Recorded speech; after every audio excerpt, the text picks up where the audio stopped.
The Burari deaths. A night of 11 silent departures the night Delhi stood still. On the morning of July 1st, 2018, a quiet neighborhood in Delhi woke up to a horror they could never have imagined. Inside a small, ordinary house in Burari, 11 members of the same family were discovered dead in a formation so precise, so strange, and so ritual-like that even experienced investigators found themselves shaken. This was not just another crime scene. This was something else, organized, intentional, and deeply mysterious. In a country familiar with tragedy, the Burari case stood apart. It challenged everything people believed about family, faith, and the limits of the human mind.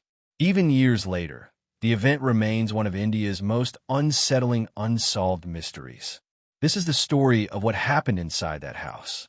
A story of love, obedience, belief, and something dark hiding beneath it all. A family that looked like everyone else. For more than 2 decades, the Bhatia family lived in Burari as a symbol of peace and unity.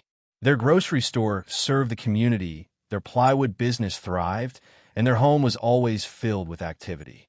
3 generations lived under one roof, sharing meals, sharing laughter, and sharing responsibilities. To outsiders, the family appeared perfect. They worked hard. They respected each other. They were financially stable. They had strong relationships with neighbors. Children played in the streets. Adults greeted everyone politely. Festive seasons were marked by lights, decorations, and the aroma of warm food from their kitchen. No one, absolutely no one, expected darkness inside that home. But behind the cheerful smiles and well-run business, something hidden was slowly taking shape. Something invisible but powerful, and it would eventually swallow the entire family. The quiet man who changed everything. At the center of the Burari mystery is one figure, Lalit Bhatia. From the outside, he looked like a normal, disciplined shop owner. But internally, Lalit carried years of trauma. He had survived a serious accident that nearly cost him his voice. After the accident, Lalit became withdrawn, quieter, and more introspective. At first, his behavior didn't worry the family. They simply saw it as a phase. But then something strange began happening. Lalit claimed that he heard the voice of his deceased father. Not in dreams, not in memories, but as clear as a living person sitting beside him. He said the voice guided him, comforted him, gave him instructions. Over time, Lalit began writing these messages down, and slowly, the family started believing in them.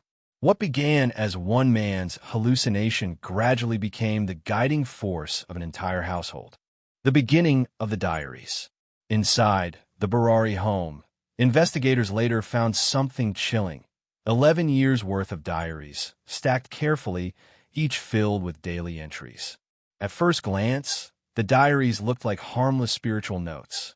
But as investigators read deeper, they realized these were not just journals. They were a manual, a rulebook, a set of commands. The diaries contained instructions for prayers, rules for silence, warnings about bad omens, techniques for meditation, commands about controlling breath and thoughts, and later, step-by-step rituals. Every line was written with total conviction, almost as if Lalit believed he was channeling another mind. He did not see himself as the author. He saw himself as the messenger, and the family followed everything he wrote with unquestioned trust. The spirit of the father returns. According to the diaries, Lalit claimed that his father's spirit had returned to guide the family. The father, who had passed away years earlier, allegedly gave advice through Lalit, covering nearly every aspect of life. When to wake up, how to pray, how to avoid bad luck, how to handle money, how to resolve arguments. The family never questioned these instructions.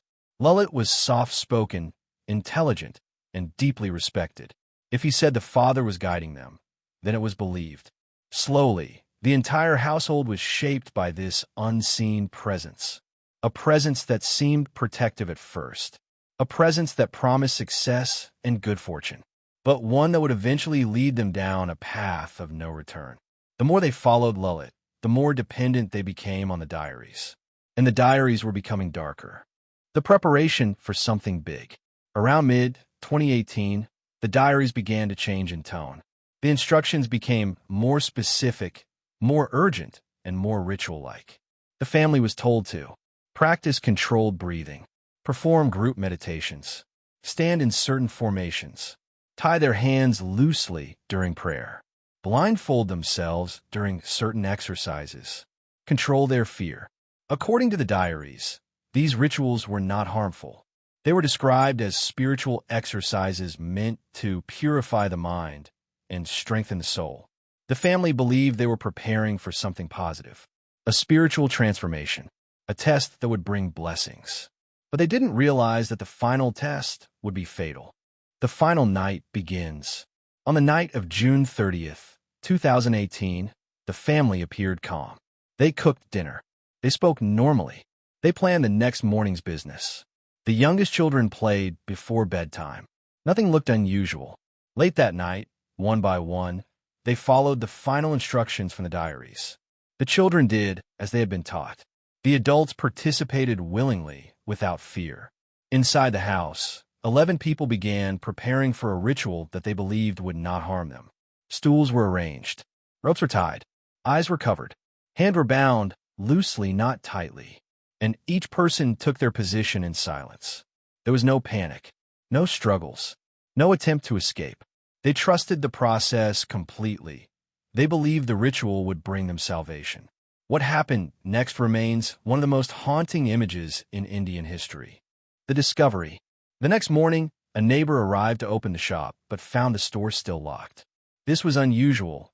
The bodies were always punctual. Concerned, he went to the house and knocked repeatedly. No one answered. More neighbors gathered. A relative arrived.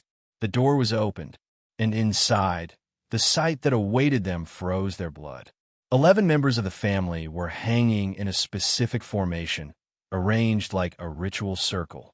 Their mouths were taped, their eyes covered, their hands tied, their bodies suspended from an iron grill. It was a scene beyond imagination.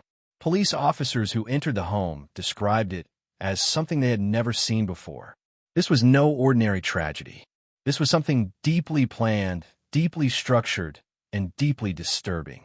The investigation begins. Investigators searched the house inch by inch. They found no signs of forced entry, no signs of violence, no struggle marks on the bodies, no evidence of murder, no involvement of an outsider. Everything pointed inward toward the family themselves. And they found the diaries. And the case took a dramatic turn. The diaries revealed that the family believed the ritual would not kill them. They expected to survive. They expected to be saved. According to the last entries, the patriarch's spirit would appear at the final moment and rescue them. The police realized they might be looking at a mass delusion, not a planned suicide. Shared psychosis or cult ritual. Experts brought into the investigation proposed two main theories. 1. Shared psychosis, folie à famille, a psychological condition where one person's delusion spreads to an entire group. Lalit's belief in his father's voice might have influenced everyone so strongly that the family acted without fear or doubt. 2. Ritual misinterpretation. Some speculated that the family was performing a spiritual practice involving breath control and suspension, but misjudged its danger. Others raised the possibility of cult-like influence, but no direct evidence of any external cult was ever found. Every conclusion seemed incomplete. Every explanation left unanswered questions, unanswered mysteries. Even after years of investigation, some questions remain. Why did no one resist? Why were the family's 2 dogs tied aside? Why did the children follow silently? Why did the diaries speak with absolute certainty? Why were the hands tied loosely, as if they expected to free themselves? Why were dinner and the next day's tasks prepared normally? Most importantly, how can an entire family follow a belief so completely that they walk into death without realizing it? This is the real mystery of Burari. Not just the deaths, but the mind behind the belief. The house today, the Burari home, still stands, abandoned and feared. Its paint has faded, its windows broken, and its rooms empty. Visitors say the silence inside feels heavy. Locals avoid the area after sunset. The house has become a symbol, not of evil, but of the fragility of the human mind. A reminder that belief, when unchecked, can become a powerful force, strong enough to lead 11 people into the unknown. A mystery without an end. The Burari deaths remain one of the most unsettling cases in India's history. A tragedy that blends psychology, faith, obedience, and the unexplored corners of the human mind. The nation has moved forward, but the mystery of that house still lingers in the air. A story of a family that trusted too deeply, followed too blindly, and stepped into a ritual they believed would save them. Instead, it became their final journey. The house that still holds questions. The Burari deaths remain a case that investigators closed, but people never fully accepted. It is a story that left behind no enemies, no criminals, and no villains. Only unanswered questions and a silence that refuses to fade. Even today, the house stands like a frozen moment in time. Its walls hold memories that cannot speak. Its rooms carry a quietness that feels heavier than sound. The tragedy of Burari is not just about the deaths of 11 people. It is about the human mind, the weight of belief, and the danger of unchallenged devotion. It is a reminder that even the strongest families can be vulnerable to invisible forces: fear, faith, trauma, and trust. As the years pass, the world may forget the details, but the mystery will always remain.